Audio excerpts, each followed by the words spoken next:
മൗല കോഗ്നിഷനിലേക്ക് ഒരിക്കൽ കൂടി സ്വാഗതം. ഈ Malayalam news channel, online news ചാനലായിട്ടുള്ള ABC മലയാളം, ഇതിൽ മൗല കോഗ്നിഷൻ്റെ ഇതിൽ ചില വിഷയങ്ങൾ ശ്രദ്ധയിൽപ്പെട്ടു.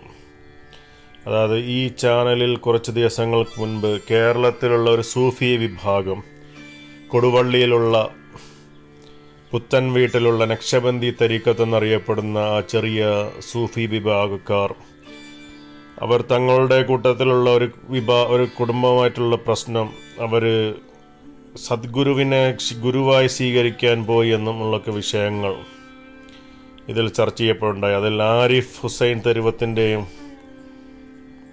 ഇതേപോലുള്ളൊരു വീഡിയോ കാണാനിടയായി. അപ്പോൾ ഈ കൊടുവള്ളിയിലുള്ള ഈ ഷെയ്ഖും തരീക്കത്തും അതിനെക്കുറിച്ച് നമുക്ക് അവരെക്കുറിച്ച് നേരിട്ട് പരിചയമുള്ളത് കൊണ്ടും അടുത്ത ബന്ധമുള്ളതുകൊണ്ടും അതിൻ്റെ ഇപ്പോഴത്തെ ഗുരുവായിട്ടുള്ള ഷാഹുൽ ഹമീദ്, അദ്ദേഹം വളരെ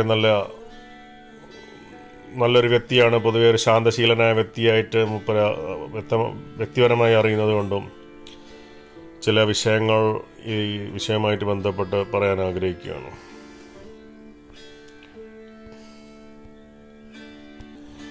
ഇങ്ങനെ ധാരാളം ചാനലുകളിൽ നമുക്ക് വിഷയങ്ങൾ കാണാൻ പറ്റുന്നുണ്ട്. തരീക്കത്ത് പ്രസ്ഥാനം പ്രവർത്തനങ്ങൾ എന്തൊക്കെയെന്ന്, നക്ഷബന്ദിയ തരീക്കത്ത് ചാനലുകളൊക്കെ അടച്ചുവിടുന്നുണ്ട്. പല വാർത്തകളും കോഴിക്കോട് സഹോദരിമാർക്ക് ഭ്രഷ്ട് കൽപ്പിച്ചു. അപ്പം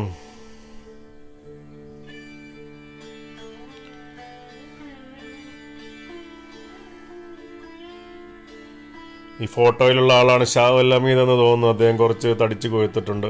ന്യൂസ് ചാനലുകളിലൊക്കെ കൊടുത്തിട്ടുള്ള വീഡിയോ തന്നെയാണത്. സെയിം തരീക്കത്താണ് നമ്മൾ പറയുന്ന വിഷയങ്ങൾ.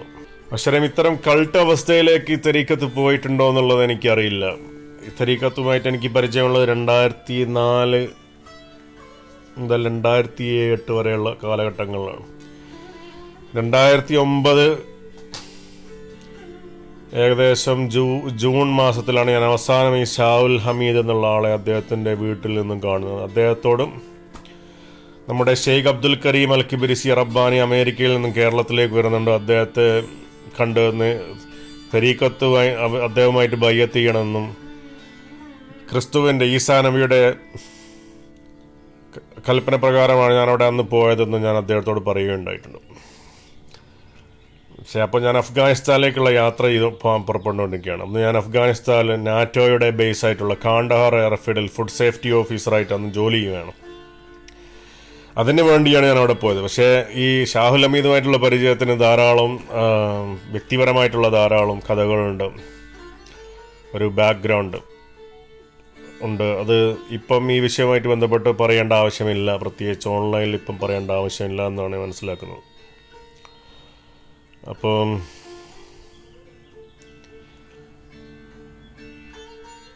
ഈ തരീക്കത്തുമായിട്ട് ബന്ധപ്പെട്ട വിഷയങ്ങൾ ഇപ്പം സദ്ഗുരുവുമായിട്ട് ഉപദേശം തേടാൻ പോയി എന്നുള്ളതാണ് ഈ പ്രസ്ഥാനത്തിൽ നിന്ന് പുറത്താക്കാനുള്ളൊരു കാരണമെന്നാണ് പറയുന്നത്. അപ്പം എൻ്റെ പേര് ജൗഹർ അലി നക്ഷബന്ദി അൽ ഹസനി, സ്വദേശം പാലങ്ങാട്, പഠിച്ചത് Kozhikode government arts and science college 2002 മുതൽ 2004 വരെ. പിന്നെ അവിടുന്ന് പഠനം ഉപേക്ഷിച്ച് Wayanad oriental college of hotel management അവിടെ പഠിക്കാൻ വേണ്ടി 2004 ജോയിൻ ചെയ്തു.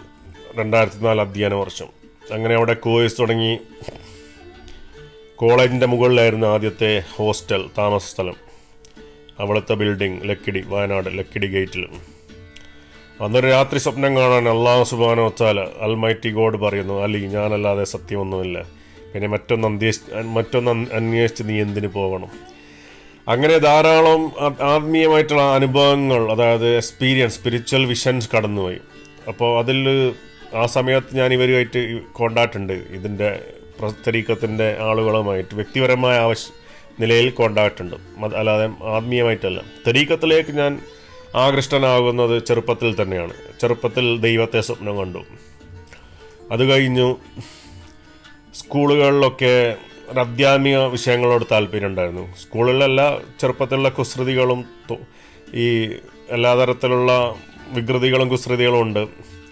പക്ഷെ ഒരു ആധ്യാത്മികമായിട്ടുള്ളൊരു പിടിവലി എന്നെ ഇങ്ങനെ പിടിച്ചുകൊണ്ടിരിക്കുകയാണ്. അപ്പോൾ അറബി 2ാം ഭാഷയായിട്ട് എടുത്തു. ഹൈസ്കൂളുകളിലൊക്കെ ഹദീസുകളും ആയത്തുകളൊക്കെ പഠിക്കാനുണ്ടായിരുന്നു, 10ാം ക്ലാസ്സിലും +2-നും ഒക്കെ. അപ്പം അത് കൂടുതൽ അധ്യാപകതയിലേക്ക് നയിച്ചു. ബാപ്പ ഹിസ്റ്ററി അധ്യാപകനായിരുന്നതുകൊണ്ട് ഹിസ്റ്ററി പഠിക്കാൻ ചരിത്ര പുസ്തകങ്ങളൊക്കെ ധാരാളം വീട്ടിലുണ്ടായിരുന്നു. അപ്പം ഡോക്ടർ NVP ഉണ്ണിത്തിരിയുടെ മതവും മതഭ്രാന്തവും എന്നുള്ള പുസ്തകത്തിൽ അതിലും സൂഫിസത്തിനെ കുറിച്ച് പറയുന്നുണ്ട്. ഭക്തി പ്രസ്ഥാനം, സൂഫിസ് പ്രസ്ഥാനമൊക്കെ നമ്മൾ +2-നൊക്കെ NCERT ഹിസ്റ്ററിയിൽ ഹ്യൂമാനിറ്റീസ് പഠിക്കുന്നുണ്ട്. അപ്പം ഭഗവത്ഗീത, വേദങ്ങൾ, ഏകദൈവവിശ്വാസം, വേദങ്ങളിൽ, ഉപനിഷത്തുകളിൽ എന്നൊക്കെ പറഞ്ഞ് അതെന്നിൽ വല്ലാതെ സ്പിരിച്വൽ എനർജി അത് വല്ലാതെ സൃഷ്ടിക്കുന്നുണ്ടായിരുന്നു. അതിൽ സൂഫിസത്തിനെ കുറിച്ച് പറഞ്ഞ് ഖാദരിയ, നക്ഷബന്ദിയ, റിഫായിയ, ചിസ്തിയ എന്നുള്ള സൂഫികളെ കുറിച്ച് പറയുന്നുണ്ട്. പക്ഷെ അതിൽ നക്ഷബന്ദി എന്നുള്ള സൂഫിധാരയോട് പ്രത്യേക ഒരു അഭിനിവേശം വന്നു എനിക്ക്. അപ്പോൾ +2 എല്ലാം കഴിഞ്ഞ് പിന്നെ നമ്മൾ ഡിഗ്രിക്ക് പഠിക്കാൻ ഗവൺമെൻറ് ആർട്സ് ആൻഡ് സയൻസ് കോളേജിൽ ജോയിൻ ചെയ്തു. അതിൻ്റെ ഇടയ്ക്ക് കോയമ്പത്തൂർ പഠിക്കാൻ പോയിരുന്നു. അത് അവിടെ പഠനം ശരിയാവില്ലാതെ കണ്ട്, മാനേജ്മെൻറ്റ് പഠനം ശരിയാവുന്നില്ലാണ്ട് അധ്യാത്മികമായിട്ടുള്ള വിഷയങ്ങളായിട്ടൊരു കണക്ഷൻ ഉള്ള പഠനങ്ങളെ ശരിയാവുന്നതുകൊണ്ട് ഞാൻ ഇവിടെ കയറി ഗവൺമെൻറ് ആർട്സ് കോഴിക്കോട് തിരിച്ചു വന്നു. ലേറ്റായി അപ്പോഴേക്കും. അപ്പോൾ ആർട്സ് കോളേജിൽ ചരിത്ര പഠനത്തിന് ജോയിൻ ചെയ്തു.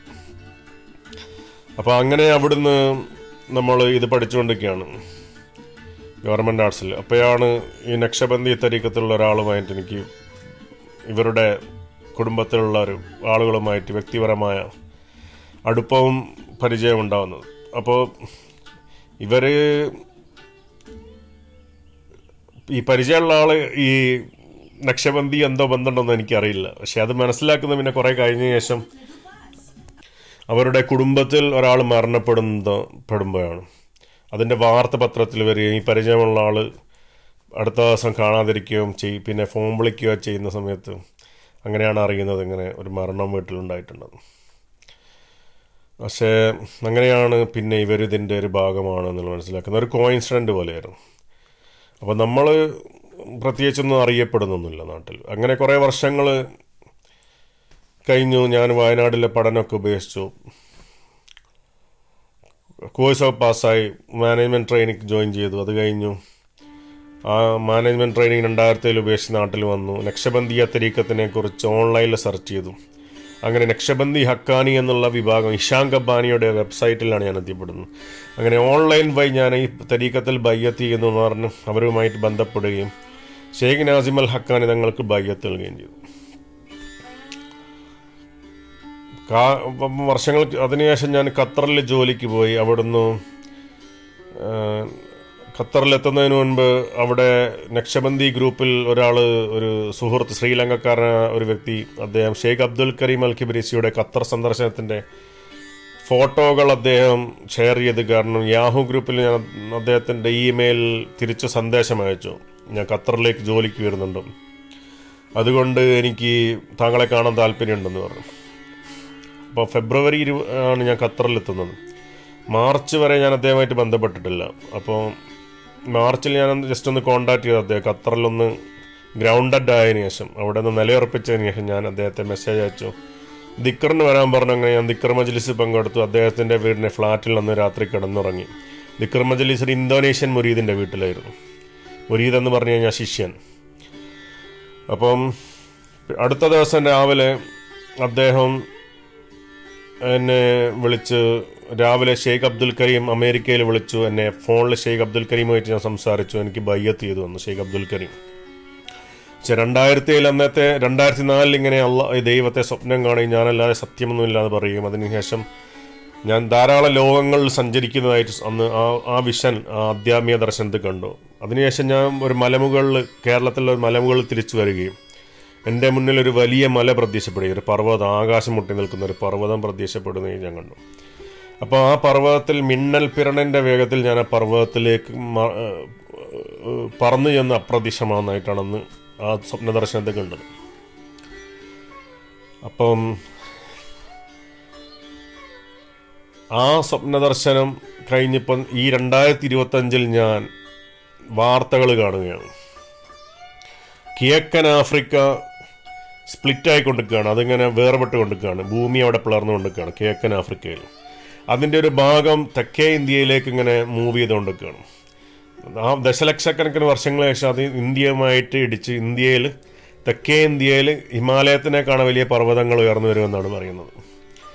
അപ്പോൾ അങ്ങനെ ഒരു പർവ്വതം ഉയർന്നു വരുമ്പോൾ എൻ്റെ ആധ്യാത്മികമായിട്ടുള്ള അതായത് കൈലാസൊക്കെ പോലെ എൻ്റെ ആധ്യാത്മികമായിട്ടുള്ള ഒരു മഖാമായി ആ പർവ്വതം മാറുമെന്നാണ് 2004 അന്നത്തെ സ്വപ്നം കണ്ടതിൻ്റെ ഒരു ഉള്ളടക്കം. അതായത് അടുത്ത കൽപ്പം അല്ലെങ്കിൽ അടുത്ത യുഗം സംഭവിക്കുന്ന സമയത്ത് അങ്ങനെ അവിടെ ഒരു തീർത്ഥാടന കേന്ദ്രമായി മാറി നമ്മുടെ ആധ്യാത്മികമായിട്ടുള്ള ആ ഒരു സ്ഥാനം, ആ ഒരു തീർത്ഥാടന കേന്ദ്രമായി അത് മാറും എന്നുള്ളതാണ് നമ്മൾ മനസ്സിലാക്കുക. പക്ഷെ ഇന്നിപ്പോൾ സാധാരണക്കാരെന്ന് കേൾക്കുമ്പോൾ ഇന്നത്തെ കാലഘട്ടത്തിലുള്ള ഇന്നത്തെ ലോജിക്കും കോമൺ സെൻസും കോഗ്നിഷനൊക്കെ അനുസരിച്ച് ചിന്തിക്കുന്ന ആൾ ഇത് കേൾക്കുമ്പോൾ അവർക്ക് ഇത് ഉൾക്കൊള്ളാൻ പറ്റില്ല. അവർ ചിരിച്ചു തള്ളുകയോ അവന് ഭ്രാന്താന്ന് പറയുകയോ ചെയ്യും. കാരണം അത് സാധാരണ എല്ലാ പ്രവാചകന്മാരും ആധ്യാത്മിക ഗുരുക്കന്മാരും വന്ന എല്ലാ കാലഘട്ടത്തിലും അവർ പറഞ്ഞു അയ്യാൾക്ക് ഭ്രാന്താണെന്ന് പറഞ്ഞു. യേശു ക്രിസ്തു വന്നപ്പോൾ അയാളോട് പറഞ്ഞു നിങ്ങൾക്ക് ഭ്രാന്താണെന്ന്, നിങ്ങൾ പിശാചുബാധേറ്റുണ്ടെന്ന്. അത് ഭ്രാന്താന്ന് പറയുന്നതിൻ്റെ അന്നത്തെ ശൈലിയാണ്. മുഹമ്മദ് നബിയോട് പറഞ്ഞു നിങ്ങൾക്ക് ഭ്രാന്താണ്, നിങ്ങൾ വേറെ പണിയൊന്നുമില്ല. അതേപോലെ നമ്മളോടൊന്നും പറയും, അത് നമുക്കറിയുന്ന കാര്യമാണ്. അത് നമ്മളെന്ത് ചെയ്യുന്നില്ല, നിങ്ങൾ ഭ്രാന്താന്ന് പറഞ്ഞാൽ നമ്മളെ ബഹുമാനിച്ചാലും നമ്മളെ വിമർശിച്ചാലും എതിർത്താലും ഒന്നും നമുക്ക് പുല്ലാണ്. നിങ്ങളുടെ ഭാഷയിൽ തന്നെ നിങ്ങൾ പറഞ്ഞിട്ടാണ്, നമുക്കൊരു ചുക്കുമില്ല. മനസ്സിലായില്ലേ? നമ്മളിത് സാധാരണക്കാരോടാണ് സംസാരിക്കുന്നത്. ഈ പണ്ഡിതന്മാരോടും ഈ ഇന്നത്തെ ഈ കുലത്തൊഴിലായിരിക്കും ഈ പണ്ഡിതവർഗം ചെയ്യുന്ന ഈ കള്ള പണ്ഡിതന്മാരോടും സംഘടനക്കാരോടും മതവിഭാഗങ്ങളോടുമാണ് നമ്മൾ സംസാരിക്കുന്നത്. എല്ലാം നശിക്കും, നിങ്ങളും നശിക്കും. നിങ്ങൾ നിർമ്മിച്ച സകല സൃഷ്ടികൾ, സകല സാധനങ്ങളും നശിക്കും. ഖിയാമത്ത് നാൾ വരെ കാത്തിക്കേണ്ട ആവശ്യമൊന്നുമില്ല. നിങ്ങളുടെ എല്ലാ സംഘടനകളും സംഘങ്ങളും പ്രവർത്തനങ്ങളും എല്ലാം നശിച്ച് തകരും. മനസ്സിലായില്ലേ? അപ്പോൾ അത് നമ്മളിന്ന് പറയേണ്ട ആവശ്യമൊന്നുമില്ല. അതായത് നിങ്ങൾ അവസ്ഥ അതാണ്. പക്ഷെ നമ്മൾ നിലനിൽക്കും. നമ്മുടെ ആധ്യാത്മിക ജ്യോതിസ്, ആധ്യാത്മിക സ്ഥാനം അതെന്നൊന്നും നിലനിൽക്കും. അപ്പോൾ അന്ന് ആ 2004 സ്വപ്ന ദർശനം അങ്ങനെയാണ്. ആധ്യാത്മിക ദർശനം ദൈവം പിന്നെ പറഞ്ഞു തരികയാണ്. ഇങ്ങനെയാണ് കാര്യങ്ങൾ അവസാനിക്കുന്നത്. അങ്ങനെ വലിയൊരു പർവ്വതം, ലക്കിടിയിലുള്ള മല, വെസ്റ്റേൺ ഘട്ട്, അതിൻ്റെ മുകളിൽ നിന്ന് മുകളിൽ ഞാൻ നിൽക്കുകയാണ്. അപ്പം എൻ്റെ മുന്നിൽ ആകാശം മുട്ട നിൽക്കുന്ന വേറൊരു വലിയ പർവ്വതം പൊങ്ങി വരികയെന്ന്. അതിൻ്റെ മുകളിലേക്ക് ഞാൻ പറന്നകലെയുന്നു, അതിൽ കയറിപ്പോവുകയെന്ന്. അപ്പം യുഗങ്ങൾ കടന്നുപോയി കഴിഞ്ഞാൽ എന്ത് സംഭവിക്കും? അതൊരു തീർത്ഥാടന കേന്ദ്രമായി മാറും, നമ്മുടെ ഒരു മഖാമായി അത് മാറും. അപ്പോൾ ഈ വാർത്ത ആഫ്രിക്ക സ്പ്ലിറ്റ് ആണെന്നുള്ള ഈ വാർത്ത ഇപ്പോൾ അടുത്താണ് വന്നത്. കഴിഞ്ഞ വർഷം ഈ വർഷമൊക്കെ ആയിട്ടാണ് വന്നത്. ഈ ആഫ്രിക്കയുടെ ഈ ക്രാക്ക് അത് ഇന്ത്യയോടടുക്കാൻ പോവുകയാണ്, ഇന്ത്യയിലേക്ക് നീങ്ങിക്കൊണ്ടിരിക്കുക എന്നാണ് പറയുന്നത്. അപ്പം വലിയൊരു പർവ്വതനിര സൗത്ത് ഇന്ത്യയിൽ വരും എന്നാണ് പറയുന്നത്. ഐസ് മൂടി നിൽക്കുന്ന പർവ്വതനിര. അപ്പം അങ്ങനെ അവിടെ ഒരു കൈലാസം പോലെയും അതേപോലെയുള്ള തീർത്ഥാടന കേന്ദ്രങ്ങൾ പോലെ സൗത്ത് ഇന്ത്യയിൽ വരും. അപ്പം അതാര് തീർത്ഥാടന കേന്ദ്രമായിരിക്കും? അത് നമ്മുടെ തീർത്ഥലോകത്തേക്ക്, ആത്മീയ ലോകത്തിലേക്ക് തീർത്ഥയാത്ര ചെയ്യുന്ന ആ യുഗത്തിലുള്ള ആളുകൾ അന്ന് അവിടേക്കാണ് വരിക, നമ്മുടെ അടുക്കലേക്കാണ് വരിക. അതാണ് ആധ്യാത്മിക രഹസ്യം. നിങ്ങൾക്ക് സംശയം ഉണ്ടെങ്കിൽ സെർച്ച് ചെയ്ത് നോക്ക്. അപ്പോൾ 2004 ആധ്യാത്മിക വിഷയങ്ങൾ അത് നമ്മൾ പല മേഖലകളിൽ ചർച്ച ചെയ്തു. ഈ സംഭവം നടക്കാൻ പോകുന്നത് ദശലക്ഷക്കണക്കിന് വർഷങ്ങൾ കഴിയുമ്പോൾ ഈ കോണ്ടിനെൻ്റ് ആഫ്രിക്കയുടെ കിഴക്ക് ഇന്ത്യയോട് ചേർന്ന് ഇവിടെ ഒരു വലിയ മലയാവും. ഇവിടെ ഈ ഹിമാലയത്തേക്കാണ് ഉയർന്ന മലനിരകൾ വരികയും. അപ്പം അന്ന് 2004 കണ്ട സ്വപ്ന ദർശനം ലക്കിടി മലയിൽ നിന്നും പുതിയൊരു മല പടിഞ്ഞാറാണ് മല വരുന്നത്, ലക്കിടിയുടെ പടിഞ്ഞാറോട്ടായിക്കൊണ്ട് ഉയർന്നു നിൽക്കുന്ന, ആകാശം മുട്ടെ ഉയർന്നു നിൽക്കുന്ന മല. അപ്പം ഞാൻ അന്ന് അത് ചിന്തിച്ചിട്ടുണ്ട്, അതെന്താണ് അങ്ങനെ ഒരു സ്വപ്നം കാണുന്നത്. വയനാട്ടിലുള്ള മലൻ്റെ മുകളിൽ ഫ്രണ്ടിൽ പുതിയൊരു വലിയ മലനിരകൾ ഉയർന്നു വരുന്നത് എന്തുകൊണ്ട്? അതിലേക്ക് ഞാൻ പറന്നു പോകുന്നു. സ്വർഗം വരെ ടച്ച് ചെയ്തിരിക്കുന്ന മലയായിട്ടാണ് അതിൽ കാണുന്നത്, ആകാശലോകങ്ങൾ അത്രയും ഉയർന്നത്. അപ്പം 2004 ആ വിഷയങ്ങളൊക്കെ നമ്മൾ വീണ്ടും ഓർമ്മിക്കുകയാണ്. ഷബന്തിയ ചരീക്കത്തിൽ നമ്മൾ പിന്നെ കടന്നു വരികയാണ്. അപ്പം അന്നത്തെ സ്വപ്നത്തിന് ശേഷം മോശയെയും ക്രിസ്തുവിനെയൊക്കെ സ്വപ്നം കണ്ടു. അപ്പം ക്രിസ്തു പറഞ്ഞ ഈ ഷാഹുലമീദുമായിട്ട് പോയി സംസാരിക്കണം, അവരുമായിട്ട് സംസാരിച്ച് അവരുമായിട്ടുള്ള വ്യക്തിപരമായ ആവശ്യങ്ങൾ അവരോട് പറയണം. പക്ഷെ ഞാനതൊന്ന് അങ്ങനെ ചെയ്തില്ല. കാരണം അവർ വിചാരിക്കുന്നത് ഞാൻ എന്തെങ്കിലും വ്യാജ സ്വപ്ന ദർശനങ്ങളോ ആധ്യാത്മിക കാര്യങ്ങളോ പറഞ്ഞ് ഇവരെ വലയപ്പെടുത്താൻ വേണ്ടി ശ്രമിക്കുകയാണ്. അപ്പോൾ നമ്മളാരും ചെയ്യുന്നില്ല, ചൂഷണം ചെയ്യുന്നില്ല എല്ലാവരെയും, ഒരു വ്യക്തികളെയും. ആളുകൾ അവരെ ആത്മീയ ജ്ഞാനം കൊണ്ടും ഹൃദയജ്ഞാനം കൊണ്ടും നമ്മളെ മനസ്സിലാക്കി സ്വീകരിച്ചാൽ അത് അവർക്ക് നന്ന്, മനസ്സിലാക്കിയില്ലെങ്കിൽ കുഴപ്പമൊന്നുമില്ല. പക്ഷെ നമുക്കെതിരെ എതിർക്കുകയും വാളോങ്ങുകയും ചെയ്ത് നമുക്കെതിരെ പ്രശ്നങ്ങൾ ഉണ്ടാക്കിയാൽ നമുക്കെതിരെ എടുക്കുന്ന ഓരോ അടിയും അവർക്ക് തന്നെ തിരിച്ചു വരും. അതാണ് ഇതിൻ്റെ ബേസിക് ആയിട്ടുള്ള കോൺസെപ്റ്റ്. 6 അണുമണിത്തൂക്കം നന്മ ചെയ്ത് അവൻ കണ്ടെത്തും, 6 അണുമണിത്തൂക്കം തിന്മ ചെയ്ത് അവൻ കണ്ടെത്തും എന്ന് ഖുർആനിൽ പറയുന്നുണ്ട്. അപ്പം നക്ഷബന്ദിയ തരീക്കത്തിലേക്ക് നമ്മൾ അങ്ങനെയാണ് ഷെയ്ഖ് അബ്ദുൽ കരീമിലൂടെ നക്ഷബന്ദി വരുന്നത്. അപ്പോൾ 2009 ഷെയ്ഖ് അബ്ദുൽ കരീം കേരളത്തിൽ എൻ്റെ വീട്ടിൽ വരുന്നു. കുടുംബക്കാർക്കൊക്കെ ബയ്യത്ത് നൽകിയതിന് ശേഷം ബാപ്പക്കും മക്കൊക്കെ ബയ്യത്ത് നൽകിയ ഷെയ്ഖ് ചോദിക്കുന്നു, ജൗഹർ അലി നിന്റെ ബാപ്പയുടെ പേരെന്താണ്? ഞാൻ പറഞ്ഞു മുഹമ്മദ്. അപ്പോൾ ഷെയ്ഖ് പറയുന്നു മുഹമ്മദ് അല്ല, സയ്യിദ് മുഹമ്മദാണ്. പിന്നെ എന്നോട് ചോദിച്ച സഹോദരൻ്റെ പേരെന്താണ്? വട്ടോളി, എളേറ്റിൽ വട്ടോളിയാണ് വീട്. സൽമ മൻസിൽ എന്നറിയപ്പെടുന്ന വീട്, കാഞ്ഞിരത്തിങ്ങൽ എളേറ്റിൽ വട്ടോളി. അവിടെയാണ് ഷെയ്ഖും ഞങ്ങളെല്ലാം വന്ന് താമസിച്ചത്. ഒരു വൈകുന്നേരമാണ് ഷെയ്ഖ് ചോദിക്കുന്നത്. പിന്നെ ചോദിച്ചു ജൗഹർ അലി നിൻ്റെ ഉമ്മയുടെ സഹോദരൻ്റെ പേരെന്താണ്? അപ്പോൾ ഞാൻ പറഞ്ഞു അൻവർ എന്ന്. അപ്പോൾ ഷെയ്ഖ് പറഞ്ഞു അൻവർ അല്ല, സയ്യിദ് അൻവറാണെന്ന് പറഞ്ഞു. നിങ്ങൾ ഇമാം ഹസൻ തങ്ങളുടെ പരമ്പരയിലുള്ള അഹ്ലുൽ ബൈത്താണ്, ബ്ലഡ് ലൈൻ അതിലുള്ള അഹ്ലുൽ ബൈത്താണെന്ന് പറഞ്ഞു ഷെയ്ഖ്. പിന്നെ ഷെയ്ഖ് റമദാൻ മാസം ഷെയ്ഖ് നമുക്ക് നക്ഷബന്ദിയ ഓർഡറിലുള്ള ഇജാസത്ത് ഖിലാഫത്തൊക്കെ തരികയാണ് ചെയ്തത്. അപ്പോൾ അമേരിക്കയിൽ പിന്നെ ഷെയ്ഖിന് ശേഷം വന്ന ആളുകൾ നമുക്കെതിരെ കുഴപ്പങ്ങൾ ഉണ്ടാക്കുകയും അവരതിന് അനുഭവിച്ചു കൊണ്ടിരിക്കുകയാണ് ചെയ്യുന്നത്. ഹണി ട്രാപ്പ്, വിച്ച് ക്രാഫ്റ്റ്, ഇങ്ങനെ എല്ലാ പ്രവർത്തനങ്ങളും അവരേർപ്പെടുകയും അവരിന്ന് അതിൻ്റെ കെടുതികൾ അനുഭവിക്കുകയും ചെയ്യുന്നു. നമുക്കെതിരെ തിരിഞ്ഞിട്ടുള്ള ഹാറൂൺ യഹി എന്ന 8650 വർഷം ജയിലിലാണ് തുർക്കിയിൽ. അതേപോലെ നമുക്കെതിരെ തിരിഞ്ഞിട്ടുള്ള മെഹമ്മദ് ആദിലും കൂട്ടലും ഇന്നത്തെ നക്ഷബന്ദിയൻ്റെ വലിയ ഷെയ്ഖാണ്, ഖലീഫയാണെന്ന് അവകാശപ്പെട്ടുകൊണ്ട് നടക്കുന്ന അദ്ദേഹവും ഇന്ന് മാനക്കേടിലാണ്. കാരണം അദ്ദേഹം ഹാറൂൺ യഹി അള്ളാഹുവിൻ്റെ തിരഞ്ഞെടുത്ത നേതാവാണ്, അള്ളാഹു നിയമിച്ചാണ്, ഞങ്ങൾ ഹാറൂൺ യഹിയെ അശ്രാന്തം പിന്തുടരുന്നു എന്നൊക്കെ പറഞ്ഞ മെഹമ്മദ് ആദിലും ഇന്ന് നാണം കെട്ടിയെടുക്കുകയാണ്. ലുക്മാൻ ഹെഫന്തി എന്ന് പറഞ്ഞിട്ടുള്ള അമേരിക്കയുള്ള നമ്മുടെ ഷെയ്ഖിൻ്റെ പിൻഗാമി എന്ന് അവകാശപ്പെട്ട് വന്ന ആൾ, അദ്ദേഹം ധാരാളം വിച്ച്ക്രാഫ്റ്റും ഹണി ട്രാപ്പും നടത്തിയാൻ അദ്ദേഹത്തെ പിടികൂടിയിരിക്കുകയാണ്. അപ്പം ഇവരെല്ലാവരും ദൈവിക കോപത്തിൻ്റെ രുചി അറിഞ്ഞുകൊണ്ടിരിക്കുകയാണ് പല രൂപത്തിൽ. ലുക്മാൻ ഹെഫന്തി, മെഹമ്മദ് ആദിൽ ഇതൊക്കെ നമ്മൾ പോസ്റ്റ് ചെയ്തതാണ് നേരത്തെ. ഇവരുടെ തോന്നിവാസങ്ങൾ. ഹാറൂൺ യഹി അതായിരിക്കുന്നു, ഇദ്ദേഹം അള്ളാഹുവിൻ്റെ ഖലീഫയാണെന്നും അള്ളാഹു തിരഞ്ഞെടുത്ത ആളാണ്, ഞങ്ങൾ അവരെ അശ്രാന്തം പിന്തുടരുന്നു പറഞ്ഞ മെഹമ്മദ് ആദിൽ ഇന്നത് കാരണം നാണം കെട്ടുകൊണ്ടിരിക്കുകയാണ്. അപ്പോൾ ക്രിസ്ത്യാനികളിൽ ധാരാളം ആളുകൾ നമുക്കെതിരെ തിരിഞ്ഞു. റഷ്യക്കാരായ ക്രിസ്ത്യാനികൾ നമുക്കെതിരെ തിരിഞ്ഞു, റഷ്യൻ ഓർത്തഡോക്സ്. അത് കഴിഞ്ഞ് അടുത്ത ദിവസം തന്നെ അവിടെ ഭൂകമ്പമാണ്.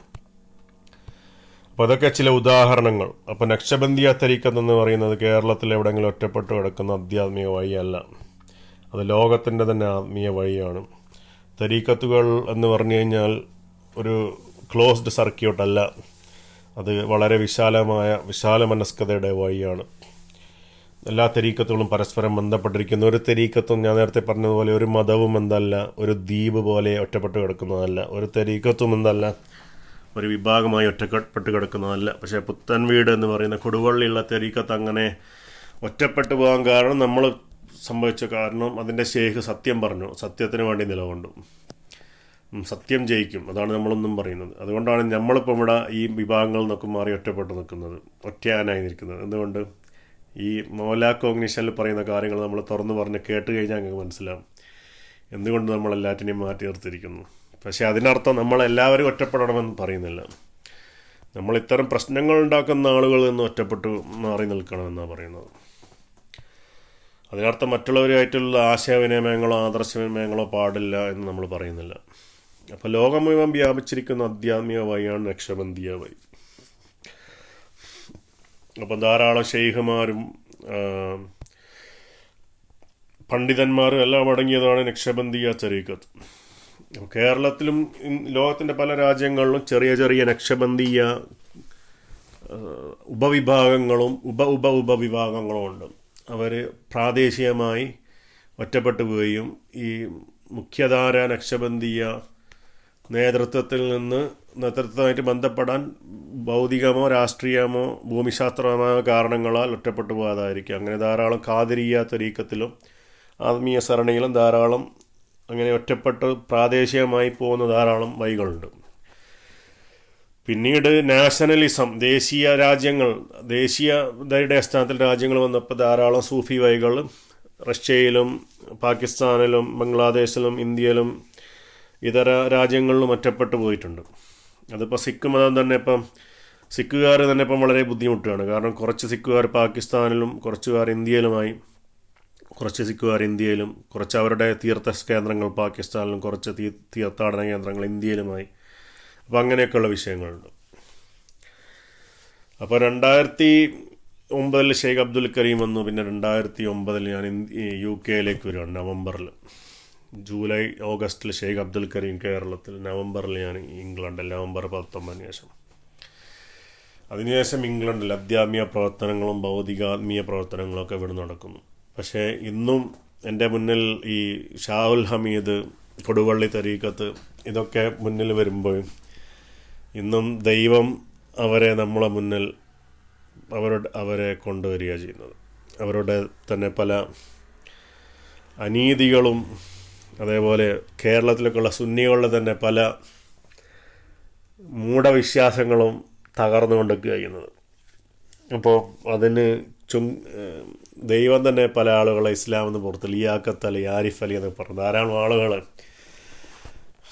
ദൈവത്തിൻ്റെ തന്നെ സൈന്യങ്ങളായിട്ട് കൊണ്ട് ദൈവനിഷേധികളായിട്ടുള്ള ആളുകളെ ദൈവം ഈ കാപട്യവും ഇരട്ടത്താപ്പ് എന്ന് പറഞ്ഞിട്ടുള്ള മതപണ്ഡിതന്മാരെയും മതസംഘടനക്കാർക്കെതിരെ തിരിച്ചുവിടുന്നത് നമ്മൾ ആ ഒരു അധ്യാത്മിക കോണിൽ കൂടെയാണ് കാണുന്നത്.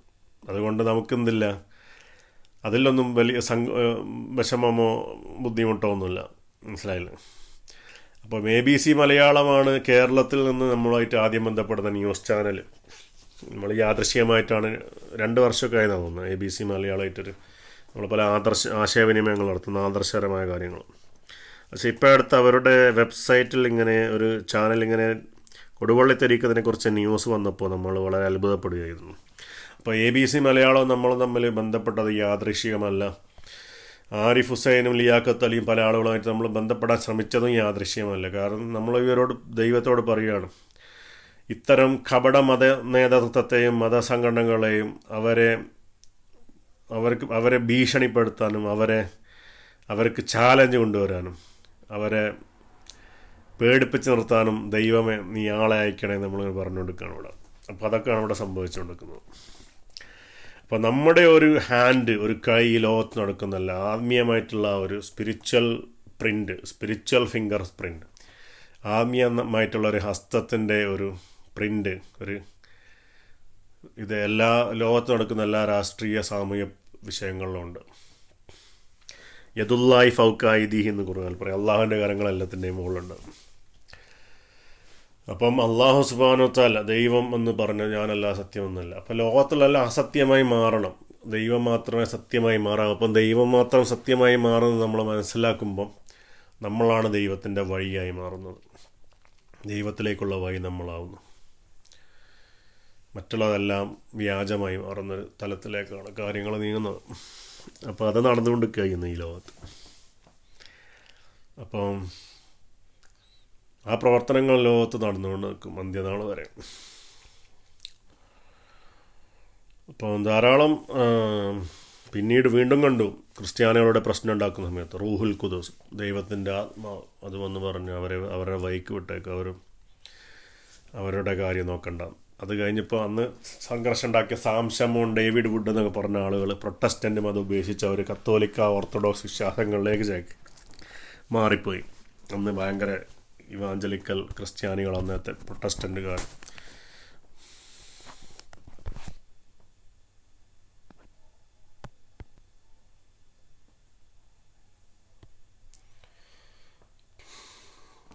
അപ്പോൾ അന്നത്തെ പ്രൊട്ടസ്റ്റൻ്റുകാർ ധാരാളം സംഘർഷങ്ങൾ ഉണ്ടാക്കുകയാണ്. അപ്പോൾ അവരുടെ ഈ വഴി അവരതിൽ നിന്ന് മാറി പ്രൊട്ടസ്റ്റൻ്റുകാരും കത്തോലിക്കരുമായി മാറി. അപ്പം ഇന്നത്തെ പ്രശ്നം ഇവിടെ ഇപ്പോൾ സദ്ഗുരുവായിട്ട് ഉപദേശം തേടാൻ പോയി എന്നുള്ളതാണ്. പക്ഷേ ഖുർആനിൽ 10-ാം അധ്യായത്തിൽ പറയുന്നത്, മുഹമ്മദ് നബിയോട് തന്നെ അള്ളാഹു പറയുന്നത്, ഇതിൽ എന്തെങ്കിലും സംശയം ഉണ്ടെങ്കിൽ മുൻകാല വേദം നൽകപ്പെട്ടവരോട് ചോദിക്കുക എന്ന ആയത്ത് പറയുന്നു.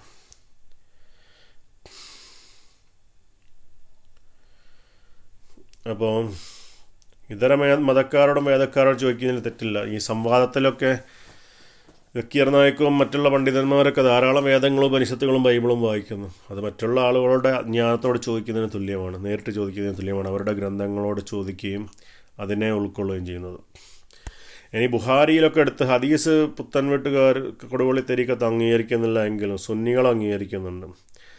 ഇതിൽ നബിതങ്ങൾക്ക് ആദ്യം വഹി ലഭിക്കുന്ന സമയത്ത് അതിനെക്കുറിച്ച് സംശയം വന്നപ്പം മുഹമ്മദ് നബി ഭയന്ന് ഒരു പ്രത്യേക അവസ്ഥയിലായി. അപ്പം ഖദീജ ബീവി മുഹമ്മദ് നബിയുടെ ഭാര്യ അദ്ദേഹത്തെ വറക്ക ക്രിസ്തു മതത്തിലെ അന്നത്തെ ഒരു പാസ്റ്ററായിട്ടുള്ള ഒരു എൽഡർ ആയിട്ടുള്ള പാസ്റ്ററായിട്ടുള്ള വറക്ക എന്ന് പറഞ്ഞ ആളെടുത്തോണ്ട് വന്നു. അപ്പോൾ മുഹമ്മദ് നബിക്ക് ജിബ്രീലിൻ്റെ അടുത്തുനിന്ന് വഹി കിട്ടിയിട്ടും ഞാൻ ജിബ്രീലാണെന്ന് പറയാത്തത് കൊണ്ട് ജിബ്രീൽ മുഹമ്മദ് നബിയെ ഭയപ്പെടുത്തി. അതുകൊണ്ട് മുഹമ്മദ് നബി വളരെ വിറയലോടുകൂടിയുള്ള പനി ബാധിച്ചു വന്നതുകൊണ്ടും ക്രിസ്ത്യാനികൾ അന്നു മുതലേ ഈ രോഗശാന്തി ശുശ്രൂഷയും ആത്മീയ ശാന്തി ശുശ്രൂഷയും ഒക്കെ നൽകുന്ന ആളുകളായതുകൊണ്ടും ഖദീജ മുഹമ്മദ് നബിയെ ഈ വറക്ക ബിൻ നൗഫലിൻ്റെ അടുക്കൽ കൊണ്ടുപോയെന്നും അദ്ദേഹം മുഹമ്മദ് നബി പറഞ്ഞ കാര്യങ്ങൾ കേട്ടതിന് ശേഷം അത് മോശയുടെ അടുത്തേക്ക് ദൈവം അയച്ച മാലാഖയാണെന്നൊക്കെ പറഞ്ഞു. പക്ഷേ മോശയുടെ അടുത്തേക്ക് ദൈവം മാലാഖ അയച്ച സുവിശേഷം നൽകിയിട്ടില്ല. ദൈവം നേരിട്ട് മോശയോട് സംസാരിക്കുകയാണ് ചെയ്തത്. അപ്പം അതിനുശേഷം മുഹമ്മദ് നബി വറക്കയുടെ ഉപദേശങ്ങൾ സ്വീകരിച്ചു. നിങ്ങളൊന്ന് ആലോചിച്ച് നോക്കൂ, ഇന്നിപ്പം ഒരു ഒരു ഒരു തരീക്കത്തിലുള്ളൊരു കുടുംബം സദ്ഗുരുവിൻ്റെ അടുത്ത് പോയി ചില ആധ്യാത്മിക ഉപദേശങ്ങൾ ചില മെൻറ്ററിങ്ങിന് വേണ്ടി പോയപ്പം അവർക്ക് ഇത്രയും പ്രശ്നങ്ങൾ അനുഭവിക്കേണ്ടി വന്നു.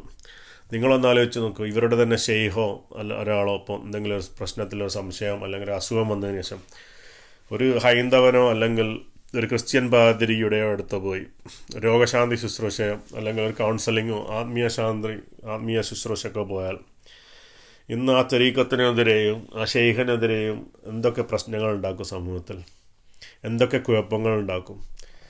പക്ഷേ ഇവിടെ മുഹമ്മദ് നബി ആ കാലഘട്ടത്തിൽ വറക്ക എന്ന് പറഞ്ഞ ക്രിസ്ത്യൻ പുരോഹിതൻ്റെ അടുക്കൽ പോയി എന്ന് ഈ സഹീഹ് മുസ്ലിമിൽ ഹദീസിൽ നമുക്ക് വായിക്കാൻ പറ്റുന്നുണ്ട്. സഹീഹ് ബുഹാരിയിലുണ്ട്, സഹീഹ് മുസ്ലിമുണ്ട്. ഇത് ബുഹാരിയിലുള്ള ഹദീസാണ്. അപ്പോൾ നിങ്ങളൊന്ന് ആലോചിച്ച് നോക്കും, ഇന്നങ്ങ് മുഹമ്മദ് നബിയോട് വരികയാണെങ്കിൽ ഈ പറയുന്ന എല്ലാ ആളുകളും മുഹമ്മദ് നബിക്ക് എതിരെ തിരിയും. ഇന്നിപ്പോൾ വല്ല ഹൈന്ദവൻ്റെ അല്ലെങ്കിൽ സദ്ഗുരുവിൻ്റെ അല്ലെങ്കിൽ പ്ലാമ്പാനി പിതാവിൻ്റെ അടുത്ത് മുഹമ്മദ് നബി പോവുകയാണ്, അല്ലെങ്കിൽ നമ്മളെ ക്ലീമീസ് ബാവയുടെ അടുക്കൽ മുഹമ്മദ് നബി കേരളത്തിൽ വന്ന് എന്തൊക്കെയോ സ്വപ്ന ദർശനങ്ങളോ അല്ലെങ്കിൽ വയനാട്ടിലോ വാഗമണ്ണോ തപസ്സയും എന്തോ ഒരു അനുഭവം ഉണ്ടായി. വാഗമണ്ണുള്ള ഷെയ്ഖ് പള്ളിയില്ലേ അവിടെ മക്കാമിൽ. അപ്പം അങ്ങനെ ക്ലീമീസ് ബാവയുടെ അടുക്കലോ ഈ പാല അരമനയിലൊക്കെ പോയി പറയാൻ പോയാൽ ചോദിച്ചാൽ അടുത്ത് തന്നെ എന്ത് ചെയ്യും, മുഹമ്മദ് നബീൻ്റെ അടുത്ത് എല്ലാ ആളുകളും ഫോളോ ചെയ്യാം. മുഹമ്മദ് നബി പോയ ആ വറക്ക അല്ലെങ്കിൽ ആ പാലാ ബിഷപ്പിൻ്റെ തരീക്കത്താണ് ആളുകൾ ഫോളോ ചെയ്യുക. അതാണ് ഇന്ന് സംഭവിക്കാൻ പോകുന്നത്.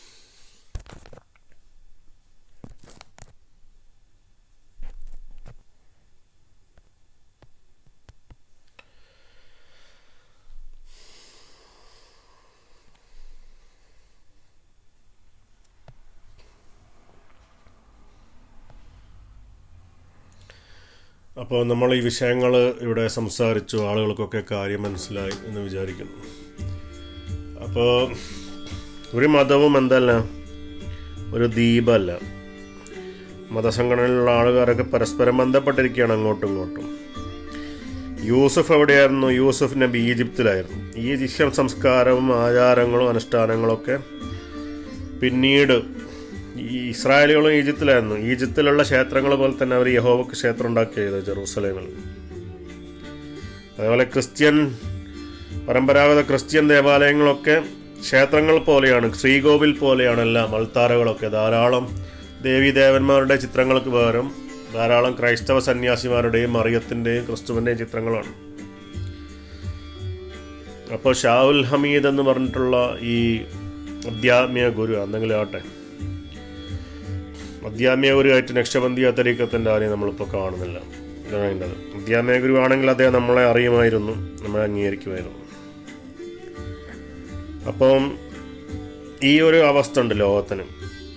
ആളുകളൊക്കെ ഒരുവിധം വിവാദങ്ങളുടെ പിന്നാലെയാണ്. സത്യം അന്വേഷിച്ചാരും പോകുന്നില്ല, അതതിൻ്റെ പ്രശ്നം. അപ്പം മുഹമ്മദ് നബി വരെ വറക്കയുടെ അടുക്കൽ പോയി ഉപദേശം തേടിയിട്ടുണ്ട്. നിങ്ങളൊന്ന് ആലോചിച്ച് നോക്കും, ഇന്നിപ്പോൾ ഏതെങ്കിലും കമറുലുലമയോ ഷംസുലുലമയോ യൂണിവേഴ്സുലമയോ ഗാലക്സി ഉലമയോ എന്തെങ്കിലുമൊക്കെ ആണെങ്കിൽ ഏതെങ്കിലും ഒരു ക്രിസ്തീയ പണ്ഡിതൻ്റെ അടുത്ത് പോയി എന്തെങ്കിലും ഒരു ആധ്യാത്മികമായിട്ടുള്ളൊരു ഉപദേശമോ സഹായമോ തേടിയാൽ ഭയങ്കര പ്രശ്നമായിരിക്കും. സലഫികളൊക്കെ പറയും, നിങ്ങൾ വിശ്വാസികളെ, നിങ്ങൾ ക്രിസ്ത്യാനികളെയും യഹൂദരെയും രക്ഷാധികാരിക്കൊക്കെ പറയും. പക്ഷെ ഇവിടെ മുഹമ്മദ് നബിയുടെ രക്ഷാധികാരി ആരായിരുന്നു? വറക്ക ബിൻ നൗഫൽ എന്ന ക്രിസ്ത്യാനിയായിരുന്നു. അപ്പോൾ മതത്തിൽ ഇരട്ടത്താൻ പാടില്ല. ദൈവം എന്ന് പറയുന്ന അത്യാവശ്യം സ്റ്റാൻഡേർഡ് കാണിക്കുന്ന ആളായിരിക്കണം. അല്ലാതെ ഒരിക്കലും ക്രിസ്ത്യാനികളും യഹൂദരുമായിട്ടൊന്നും പാടില്ല എന്ന് പറയുകയും ചെയ്യരുത്, അതിൻ്റെ മുൻപ് അനുവദിക്കുകയും ചെയ്യരുത്. പ്രിൻസിപ്പിൾസ്, ധാർമ്മിക മൂല്യങ്ങൾ, അത് ഇസ്ലാം തുടങ്ങുന്നതിന് മുൻപ്, ഇസ്ലാം തുടങ്ങിയ സമയത്തും, ഇസ്ലാം തുടങ്ങിയ മധ്യത്തിലായിരിക്കും അവസാനത്തിലൊക്കെ മാറാത്തതായിരിക്കണം. ഹുവൽ അവ്വൽ വല്ലാഹിർ വദ്ദാഹിർ അൽ ബാത്തിൻ എന്നാണ്. പ്രത്യക്ഷവും പരോക്ഷവുമായ മൂല്യങ്ങൾ തുല്യമായിക്കണം. അല്ലാണ്ട് പ്രത്യക്ഷമായി ജനങ്ങളിൽ പകൽമാനിനെ നടന്ന് പരോക്ഷമായി തെമ്മാടിയാന്നതിൽ കാര്യമല്ല. ദൈവം അങ്ങനത്തെ ആളല്ല, പകൽമാനിയനല്ല ദൈവം. ദൈവം ചിലത് സമൂഹത്തിൻ്റെ ഇടയിൽ ഹറാമാക്കുകയും ഒളിഞ്ഞിരിക്കുന്ന സമയത്തും ഹലാലാക്കുകയും ചെയ്യാൻ പാടില്ല. ഒരു നികൃഷ്ട കർമ്മം അല്ലെങ്കിൽ ഒരു അധാർമികമായ സദാചാരവിരുദ്ധമായ ഒരു കാര്യം ദൈവം ഒരിക്കലും അങ്ങനെ പകൽമാന്യതയിൽ ഹറാമാക്കുകയും രാത്രി ഹലാലാക്കുകയും ചെയ്യാൻ പാടില്ല. അതേപോലെയാണ് ഈ വിഷയങ്ങളൊക്കെ. മതത്തിൻ്റെ തുടക്കം ഒന്ന് ഹറാമും മധ്യത്തിൽ ഹറാമും ആകാൻ പാടില്ല. തുടക്കത്തിൽ ഹലാലും മധ്യത്തിൽ ഹറാമും അവസാനം ഹലാലും ആകാൻ പാടില്ല.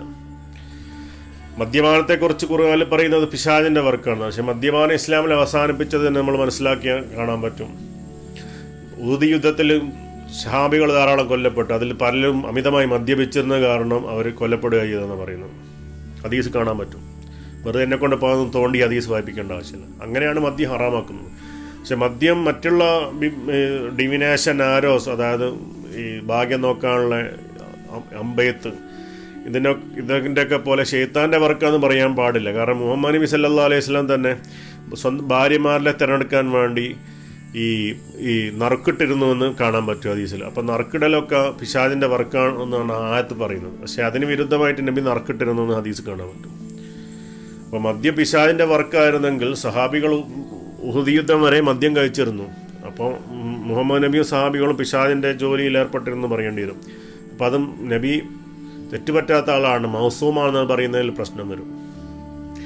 ഇനി ഇതൊക്കെ കഴിഞ്ഞ് ഹറാമായി സ്വർഗത്തിലെത്തുമ്പോൾ മദ്യം വീണ്ടും ഹലാലായി മാറുകയുന്നു. പക്ഷെ സ്വർഗം എന്ന് പറഞ്ഞാൽ ഏറ്റവും സൂക്ഷ്മതയും പരിശുദ്ധിയും നിറയ്ക്കേണ്ട സ്ഥലമാണ് സ്വർഗം. അവിടെ ഭൂമിയിൽ ഹറാമാക്കി പിശാചിൻ്റെ വർക്ക് അവിടെ ഹലാലാകാൻ പാടില്ല എന്നുള്ളതാണ്.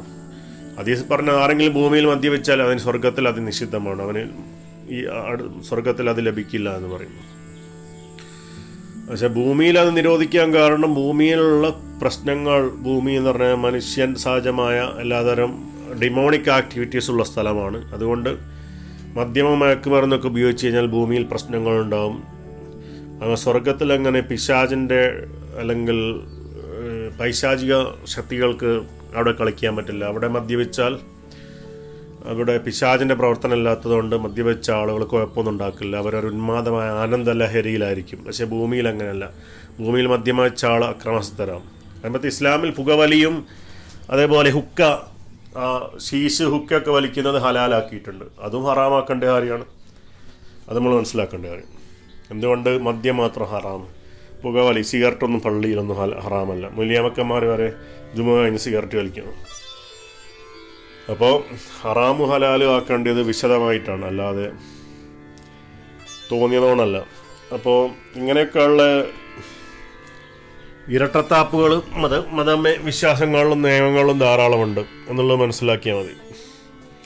ഇപ്പോൾ മുഹമ്മദ് നബിയുടെ വാഗ്ദത്തം, ക്രിസ്ത്യാനികൾക്കുള്ള വാഗ്ദത്തം തന്നെ മുഹമ്മദ് നബി പറഞ്ഞത്, നിങ്ങൾക്ക് ക്രിസ്ത്യാനിയായിട്ടുള്ള ഭാര്യ ഉണ്ടെങ്കിൽ അവളെ ചർച്ചിൽ പോകാൻ അനുവദിക്കണം, അവളുടെ ചർച്ചിൽ പോയി പ്രാർത്ഥിക്കുന്നതിൽ നിന്ന് തടയരുതെന്ന്. അപ്പോൾ ഇങ്ങനെയൊക്കെ വരുന്ന സമയത്ത് ഇസ്ലാമിക ആധ്യാത്മികത ഇന്ന് സംഘടനാവൽക്കരിക്കപ്പെട്ടു. ധാരാളം ഉച്ചനീചത്വങ്ങൾക്കും ആധ്യാത്മികമായിട്ടുള്ള അടിമത്തത്തിനും മാറുകയാണ്. ഈ സൂഫിസം ഒരാളെ അടിമത്തത്തിൽ നിന്നും മോചിപ്പിക്കുക ചെയ്യുന്നത്. ഇന്നത്തെ സൂഫിസം എന്ന് പറഞ്ഞാൽ ഒരാളെ പിശാചിൻ്റെയും ഓരോരോ വ്യക്തിയുടെ തന്നെ ഇച്ഛകളെയും അടിമകളാക്കി മാറ്റുന്ന രൂപത്തിലേക്കാണ് സൂഫിസം നീങ്ങുന്നത്. അതൊക്കെ സൂഫിസത്തിൽ വന്ന വൈകൃതങ്ങളാണ്. ഇത്രയൊക്കെ പറഞ്ഞുകൊണ്ട് ഈ വിഷയങ്ങൾ ഇവിടെ അവസാനിപ്പിക്കുകയാണ്. നമുക്ക് വീണ്ടും വീണ്ടും ചർച്ച ചെയ്യുക, വറക്കയെക്കുറിച്ച് നിങ്ങൾക്ക് മനസ്സിലാക്കാം. അപ്പം വറക്ക ബിൻ നൗഫൽ, പ്രവാചകൻ വറക്ക ബിൻ ഖദീജ പ്രവാചകനെ വറക്ക ബിൻ നൗഫലിൻ്റെ അടുത്തേക്ക് കൊണ്ടുപോയി എന്ന് പറയുന്ന ഹദീസ് നമ്മൾ നേരത്തെ വായിച്ച ഇംഗ്ലീഷിൽ.